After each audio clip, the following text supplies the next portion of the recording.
Om Swastiastu. Selamat sore Bapak Ibu semuanya.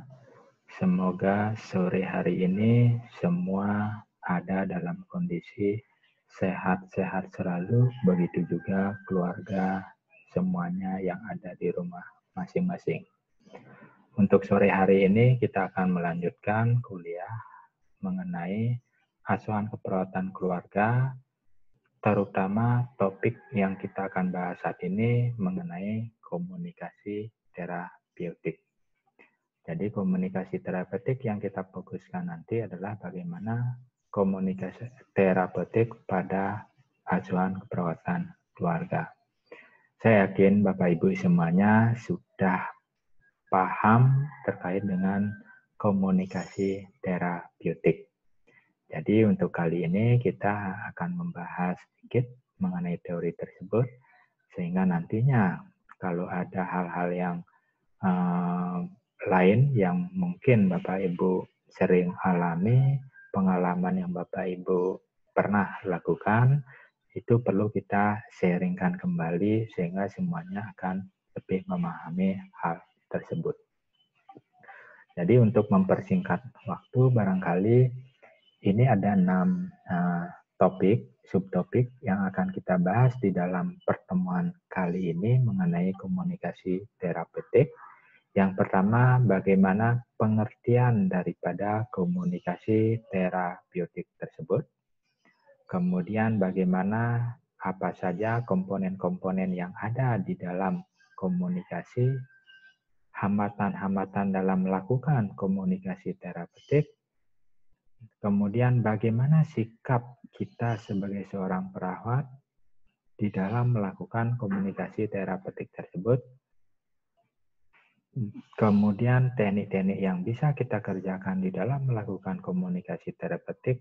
Dan terakhir, fase-fase yang harus kita jalankan, harus kita lakukan di dalam melakukan komunikasi terapeutik tersebut. Jadi itu adalah 6 subtopik yang akan kita bahas berikutnya.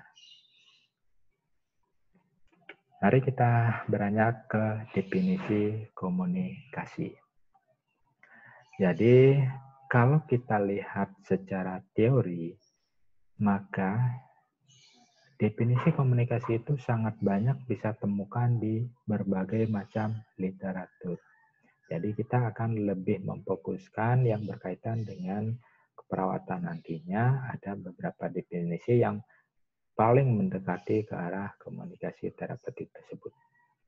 Misalnya di sini ada Hopland, Janis, dan Kelly tahun 1953 itu mendefinisikan bahwa komunikasi itu adalah suatu proses di mana komunikator atau penyampaian pesan yang disampaikan itu baik itu secara kata-kata dengan tujuan untuk mengubah atau membentuk perilaku orang lain.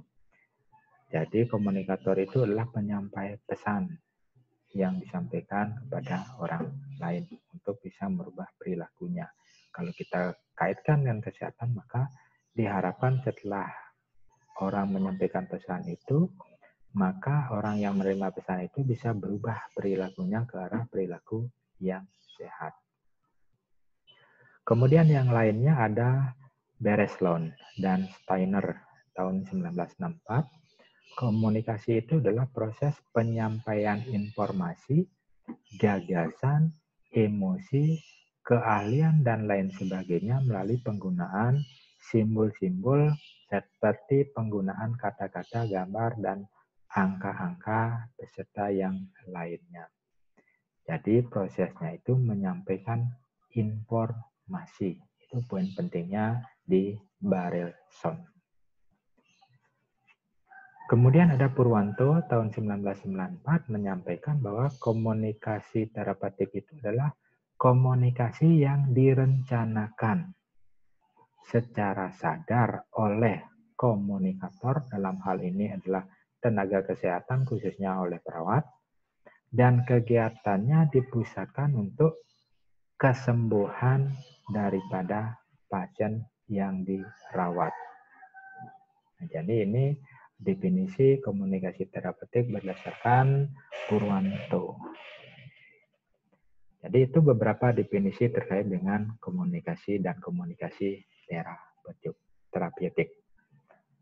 Nah, kemudian berikutnya, apa saja komponen-komponen yang ada di dalam komunikasi tersebut? Jadi ini adalah konsep umum yang barangkali sudah sering kita dengar bersama-sama Bapak Ibu. Jadi yang pertama itu adalah komponen dari komunikator atau yang sering kita sebut pengirim pesan. Kemudian ada komponen komunikan atau penerima daripada pesan. Kemudian ada pesan itu sendiri atau berita yang disampaikan melalui lambang, pembicaraan, gerakan, atau sikap. Berikutnya ada media, sarana atau saluran, baik itu media cetak, audiovisual, visual, atau audiovisual. Kemudian komponen yang terakhir ada umpan balik atau reaksi daripada komunikan atau penerima pesan sebagai dampak atau pengaruh dari pesan yang disampaikan. Baik itu pesan yang disampaikan secara langsung maupun tidak langsung. Sehingga di sini ada 5 komponen di dalam komunikasi itu yang mesti perlu kita perhatikan, perlu ada, sehingga komunikasi itu bisa dikatakan berjalan dengan semestinya. Nah, tentu juga di dalam melakukan komunikasi, semuanya itu tidak bisa kita jalankan dengan baik. Ada beberapa hambatan-hambatan yang sering kita temukan di dalam melakukan komunikasi tersebut. Jadi hambatan-hambatan itu misalnya hambatan dari proses komunikasi. Apa saja itu nanti kita akan lihat. Kemudian ada hambatan fisik, ada hambatan semantik, ada hambatan psikologis. Kita lihat apa itu hambatan dari proses komunikasi. Jadi hambatan proses komunikasi itu adalah hambatan dari pengirim pesan itu sendiri. Jadi ini hambatan dari komunikator. Ya, jadi misalnya di sana pesan yang disampaikan itu tidak jelas. Ya. Nah, barangkali hal itu bisa dipengaruhi oleh perasaan atau situasi daripada orang yang menyampaikan pesan. Ketika misalnya penyampai pesan itu dalam keadaan emosi, kemudian dalam keadaan marah, galau, ya tentunya di sini akan berdampak terkait dengan hambatan-hambatan komunikasi itu. Kemudian ada hambatan dalam penyandian atau pembacaan simbol-simbol yang disampaikan. Ya, contohnya misalnya penggunaan bahasa yang kurang jelas, sehingga mempunyai arti lebih dari satu atau sulit untuk dipahami. Misalnya, seorang perawat itu menyampaikan informasi oleh karena pemahaman dari perawat sendiri. Padahal yang diberikan informasi itu adalah masyarakat secara umum. Ya, contohnya dalam menyampaikan penyuluhan, ternyata Bapak Ibu akan mengalami hipertermi. Itu misalnya contohnya. Masyarakatnya awam, nggak paham apa itu hipertermi. Barangkali itu salah satu hambatan dalam penyandian atau pembacaan simbol-simbol yang disampaikan. Kemudian yang lainnya ada hambatan media atau gangguan yang ditimbulkan akibat media yang digunakan dalam berkomunikasi. Misalnya dalam saat ini yang sering kita alami misalnya komunikasi tidak langsung menggunakan HP, ternyata sinyalnya nggak bagus sehingga tidak bisa ditangkap dengan baik dari tempat lainnya sehingga kedengarannya pun tidak jelas. Ya, media yang digunakan. Kemudian hambatan dari sisi penerima pesan itu sendiri. Ya, misalnya penerima pesan kurang perhatian ya pada saat menerima atau mendengarkan pesan yang disampaikan. Atau sikap, prasangka atau tanggapan yang keliru yang dimiliki oleh si penerima pesan. Ya, jadi itu akibat dari penerima pesan yang tidak sesuai. Ya, atau penerima pesannya di sini seperti tadi kita kaitkan adalah orang-orang yang kurang memiliki pendidikan atau tidak tamat sekolah kah dan lain sebagainya, sehingga ketika menyampaikan sesuatu mereka nggak paham apa yang disampaikan. Ya, nah itu hambatan-hambatan komunikasi ya secara proses ya. Jadi secara proses komunikasi. Nah, kemudian kita lanjutkan hambatan fisik. Jadi hambatan fisik berupa cuaca, gangguan alat komunikasi maupun gangguan-gangguan kesehatan yang dialami. Ya, contohnya misalnya gangguan daripada penerima pesan karena gangguan kesehatan. Misalnya pendengaran daripada penerima pesan itu nggak bagus. Jadi kurang baik dalam pendengaran sehingga tidak bisa mendengar apa yang disampaikan oleh komunikan dengan baik. Ya, sehingga itu hambatan fisik. Kemudian hambatan semantik, ya misalnya di sini kata-kata yang dipergunakan dalam komunikasi kadang-kadang mempunyai arti ganda atau mungkin kurang jelas, berbelit-belit, ya daripada arti daripada kata-kata yang dipergunakan. Jadi contohnya misalnya saat ini misalnya ada istri yang sedang diperiksa di pusat pelayanan kesehatan, terus menyampaikan di WA, Pak, saat ini saya sedang positif. Nah, bapaknya ini bingung. Ya, positif apa yang dimaksud? Positif COVID atau positif hamil? Itu kan memiliki makna yang ganda. Barangkali itu hambatan dari semantik. Kemudian hambatan psikologis. Jadi perbedaan nilai-nilai serta harapan antara pengirim dan penerima pesan. Jadi secara psikologis, pengirim pesan berharap bahwa apa yang disampaikan itu adalah hal-hal yang menggembirakan. Ternyata penerima pesan menangkapnya hal-hal yang kurang karena penerima pesan saat ini ada dalam situasi berduka. Ya, ini akan bisa memberikan efek terkait dengan hambatan dalam berkomunikasi. Nah, kemudian berikutnya, bagaimana sebaiknya untuk mengantisipasi hambatan tersebut agar komunikasi bisa berjalan dengan baik. Sehingga perlu diperhatikan sikap perawat dalam melakukan komunikasi terapeutik. Jadi perawat itu harus bisa hadir secara utuh, baik fisik dan psikologis pada saat melakukan komunikasi tersebut. Sehingga untuk bisa menampilkan perawat itu hadir secara utuh baik fisik psikologis, ada 5 sikap yang perlu diperhatikan menurut Evan tahun 1975. Apa saja sikap-sikap tersebut? Yang pertama, perawat itu harus berhadapan. Jadi mengisyaratkan bahwa perawat itu siap untuk klien. Jadi harus berdiri dalam posisi berhadap-hadapan. Kemudian berikutnya dalam berkomunikasi harus mempertahankan kontak mata. Yang berarti menghargai daripada klien. Jangan nanti saat berkomunikasi itu pasiennya tidak dilihat, yang dilihat orang lain. Kemudian sikap yang lainnya tentu di sini adalah sikap nonverbalnya, yaitu adalah membungkuk ke arah klien. Tetapi hal ini perlu juga diperhatikan, jangan membungkuk seperti orang sujud. Jadi membungkuk dalam hal ini adalah untuk bisa menunjukkan keinginan atau mendengar sesuatu yang mungkin akan disampaikan oleh si klien. Ya, kemudian menghormati daripada klien. Kemudian sikap yang lain itulah tetap rileks. Ya, sehingga perawat itu harus bisa mengontrol keseimbangan antara ketegangan dan relaksasi yang dialami. Jangan nanti ketika dalam kondisi yang capek, ya jadi perawat itu marah-marah sehingga tidak rileks. Kemudian berikutnya mempertahankan sikap terbuka. Bagaimana caranya?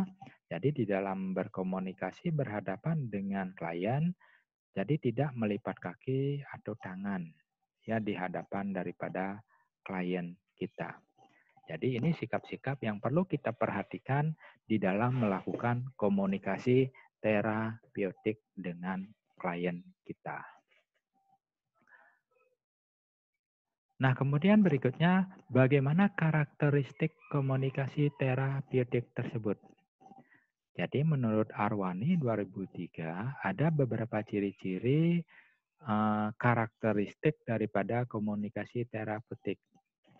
Yang pertama, genuineness atau ikhlas. Jadi semua perasaan negatif yang dimiliki oleh perawat itu harus bisa dihilangkan.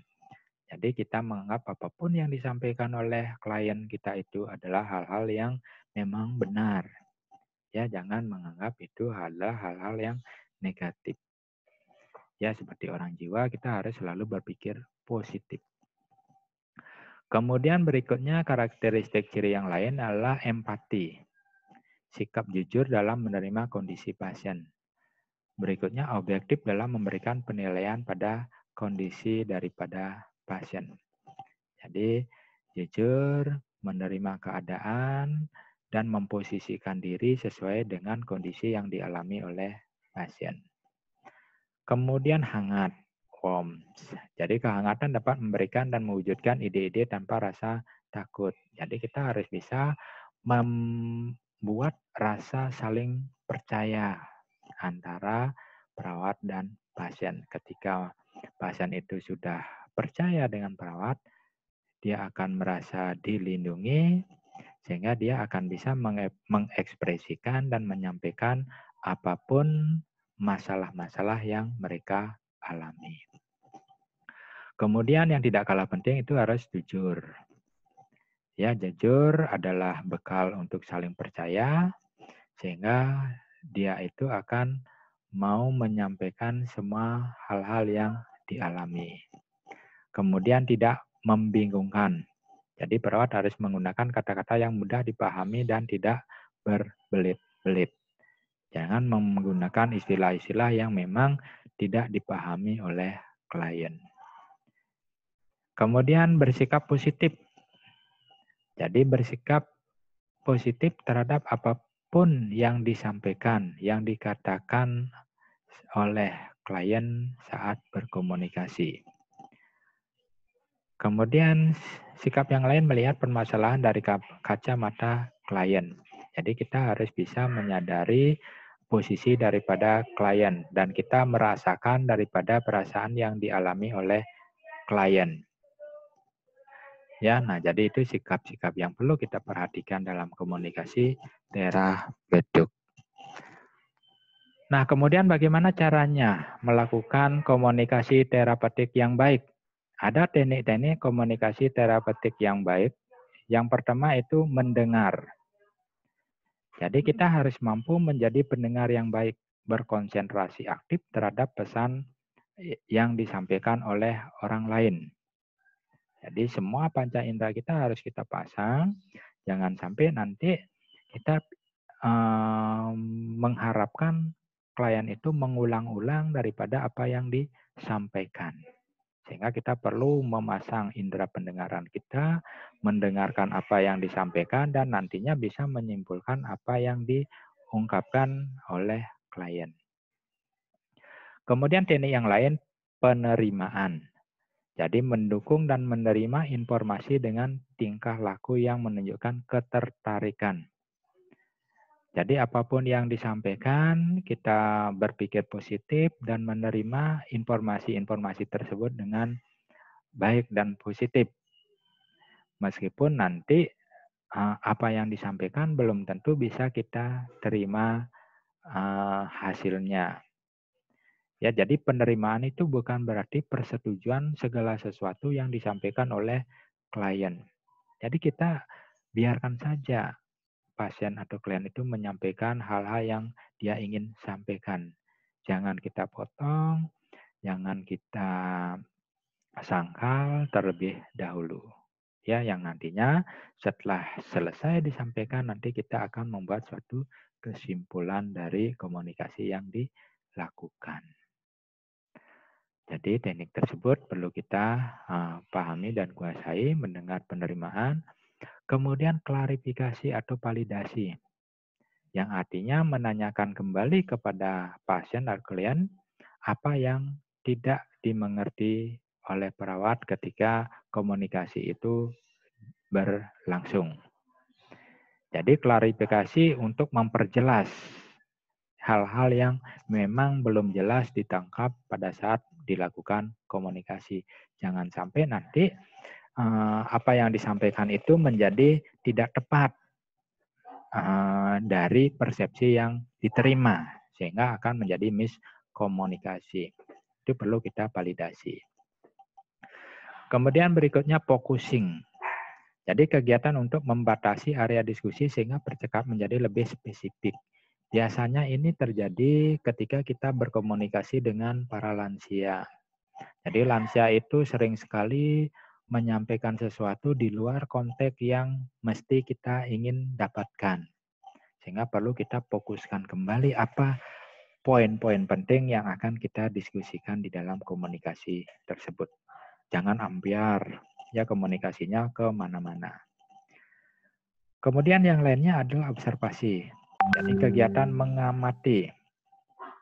Jadi hal ini bisa dilakukan ketika misalnya apa yang disampaikan oleh klien ya itu ada perbedaan yang kita amati dari sisi verbal dan non verbal. Jadi kita perlu observasi lebih spesifik. Nanti kita akan bisa membuat suatu kesimpulan kira-kira yang mana sumber informasi yang disampaikan lebih valid. Apakah verbalnya maupun non verbalnya. Perlu kita lakukan observasi lebih mendalam ya untuk mengamati daripada kondisi-kondisi real yang ada. Kemudian berikutnya menawarkan informasi. Ya tentu di sini perawat harus bisa memiliki kelebihan di dalam hal menawarkan informasi ini. Jadi ketika klien itu ada dalam kondisi blocking, tentu perawat harus bisa menggali, menawarkan informasi-informasi sehingga klien itu bisa mengingat kembali tentang hal-hal yang memang dia ingin sampaikan. Ya, sehingga informasi-informasi lebih lanjut bisa didapatkan. Nah, di dalam komunikasi jangan lupa kita juga harus ada fase diam sejenak, ya, untuk bisa berpikir, untuk bisa mendengarkan apa yang disampaikan, dan bisa memberikan kesimpulan dari apa yang sudah dikomunikasikan. Ya, di samping untuk memelihara ketegangan, ya jangan semuanya nanti ngegas, itu dalam bahasa keren saat ini, sehingga hal-hal yang tidak diinginkan bisa kita tanggulangi. Kemudian yang terakhir nanti bisa menyimpulkan daripada hasil komunikasi yang telah kita lakukan. Ya, kira-kira kita akan sampaikan poin-poin penting daripada komunikasi yang sudah dikerjakan. Sehingga kedua belah pihak mendapatkan informasi yang jelas dari komunikasi yang telah disampaikan. Kira-kira apa poin pentingnya, apa kesimpulan pentingnya di dalam komunikasi yang telah dilakukan. Jangan sampai nanti kliennya mempersepsikan A, kemudian perawatnya mempersepsikan B, ketika tidak disimpulkan akhirnya B itu dijalankan. Padahal bukan itu yang dimaksudkan oleh si klien. Nah, kemudian yang lain yang perlu kita perhatikan di dalam komunikasi terapeutik itu adalah giving recognition, memberikan pengakuan atau penghargaan. Jadi ketika misalnya klien itu sudah bisa memberikan informasi yang lengkap, jelas, itu perlu kita hargai. Ya, perlu kita berikan reinforcement yang baik. Ya, apakah sekedar bagus, ya sangat baik, terima kasih, dan lain sebagainya. Kemudian giving broad opening, memberikan pertanyaan terbuka. Kadang-kadang ketika kita menyampaikan atau memberikan pertanyaan, menggali informasi, itu tidak bisa kita mendapatkan jawaban yang pas. Oleh karena apa yang dirasakan oleh klien itu tidak terfokus pada satu titik. Misalnya, apakah perut Bapak sakit? Padahal kelihatan dia meringis, itu akibat dari tidak hanya di sakit di bagian perut, tapi ada di bagian-bagian yang lainnya juga. Sehingga bisa kita tanyakan, misalnya, saya lihat Bapak meringis kesakitan. Apa yang Bapak rasakan? Daerah mana yang mungkin Bapak rasakan sakit? Sehingga dia akan mengeksplor jawabannya dimanapun dia rasakan sakit. Ya, sehingga pertanyaan terbuka itu perlu kita sampaikan. Kemudian restarting, mengulang. Jadi bisa kita ulang-ulang kembali pikiran utama yang ingin kita sampaikan. Ya, jangan sampai nanti pada saat komunikasi itu apa yang mau kita gali itu tidak mendapatkan hasil yang optimal gara-gara lupa apa sih topik yang memang mau didiskusikan. Kemudian eksplorasi, jadi mempelajari suatu topik lebih mendalam. Jadi kalau kita ingin bicara kepada klien tentang misalnya COVID-19 saat ini, jadi kita harus memahami tentang COVID-19 lebih banyak. Ya, jangan sampai nanti ketika kita ditanya juga kita tidak bisa memberikan tanggapan. Ya, di dalam berkomunikasi tentu kita harus exploring topik-topik yang akan kita diskusikan. Kemudian jangan lupa juga ada humor. Ya, untuk menyejukkan, untuk merelakan daripada suasana komunikasi yang kita lakukan biar tidak tegang, biar tidak stres. Ya, jadi perlu juga ada humor. Tapi perlu diperhatikan juga jangan nanti humornya kebablasan juga. Ya, kayak nanti cemplong, nanti cumanya sifatnya hanya humor. Ya, tidak ada pesan-pesan yang sifatnya kesehatan yang mau disampaikan. Pasien itu hanya ingat dengan candaan-candaannya. Padahal informasi penting yang mau disampaikan itu dilupakan. Ya. Nah, barangkali untuk tahapan pertemuan pertama terkait dengan komunikasi terapeutik itu yang bisa saya sampaikan karena nanti sesuai dengan RPP ada pertemuan lebih lanjut yang berkaitan dengan tahapan-tahapan daripada komunikasi terapeutik. Itu nanti akan kita lakukan di pertemuan berikutnya. Ya, nah jadi itu yang bisa saya sampaikan. Terima kasih atas perhatian Bapak Ibu semuanya. Untuk selanjutnya kita akan berdiskusi untuk sharing pengalaman masing-masing. Silakan nanti untuk bisa menyampaikan kalau ada hal-hal yang mau diklarifikasi, disampaikan, ditanyakan, dan lain sebagainya. Terima kasih, selamat sore.